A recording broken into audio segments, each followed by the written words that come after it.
Hi, so today we're going to do the spinning hook kick and the jump spinning hook kick tutorial.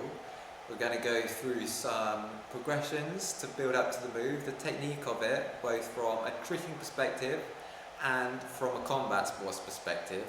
And then we're going to get into it being used in combat sports, offensively, how to set it up, and then some examples of how to defend against it. Go.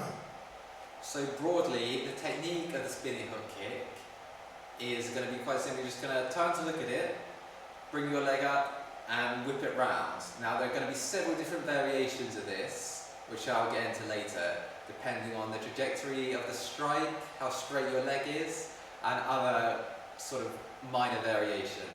Turn and then whip the leg around.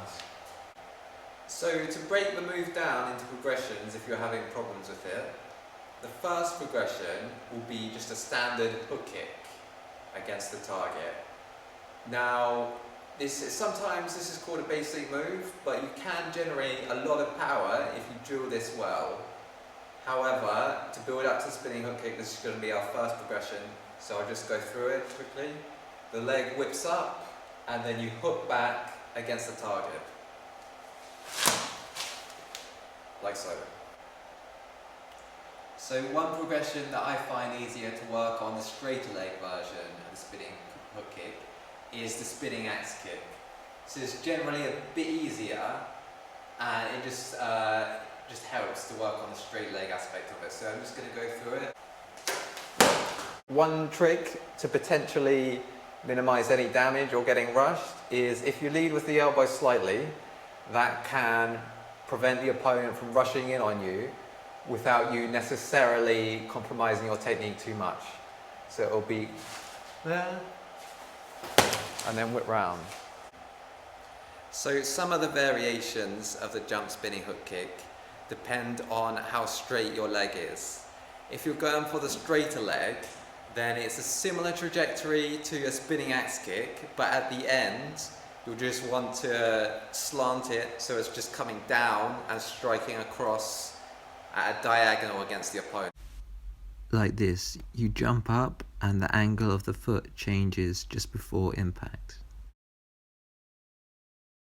And then with the more bent leg, I find it's possible to just get a more circular motion, and I find that has a bit more whip, a bit more kind of like centripetal force with the human body, so it's just a little bit more power. But the disadvantage of that is that it's going to be a shorter range. And there is also a variation, which I guess is using more gravity, where you take yourself down, you do a kind of a front flip with that.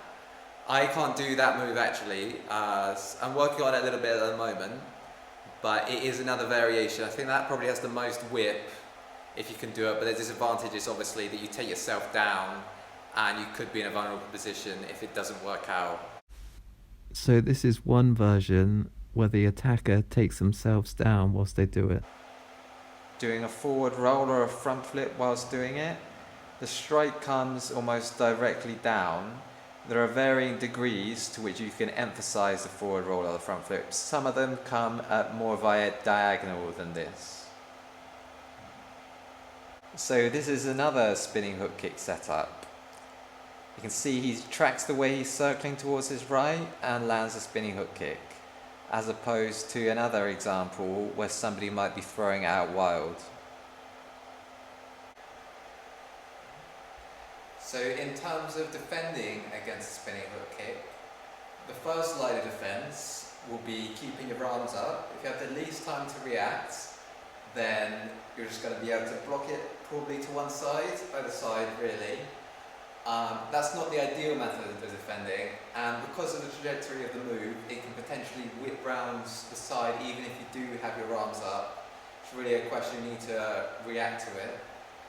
But if you do see it coming, you've got sharp reflexes. You see the top Thai boxers and top kickboxers in the world, they have very sharp reflexes, they're highly trained. What they generally tend to do against this move is just to lean back out the way. And with the lean back technique, a poorer method of doing it is just to lean back at the waist, that leaves you kind of vulnerable if things don't go so well. A better method of doing it is you're just going to lengthen your stance slightly, transfer the weight into the back leg, and then lean back at the same time. So it would just be like this, as opposed to just going straight limbo. So in terms of defending against the spinning hook kick, here you'll see Samart defend against it. He's going to transfer his weight to his back leg and lean back. There it is. So this will be the last bout featuring the spinning hook kick. See, first he leans back, but then he gets caught. But he gets caught with a spinning axe kick, which doesn't have nearly the same power as the spinning hook kick. Later in the bout, you see he's wiser to it, leans back from the roundhouse kick, and then intercepts the spinning hook kick for an epic counter.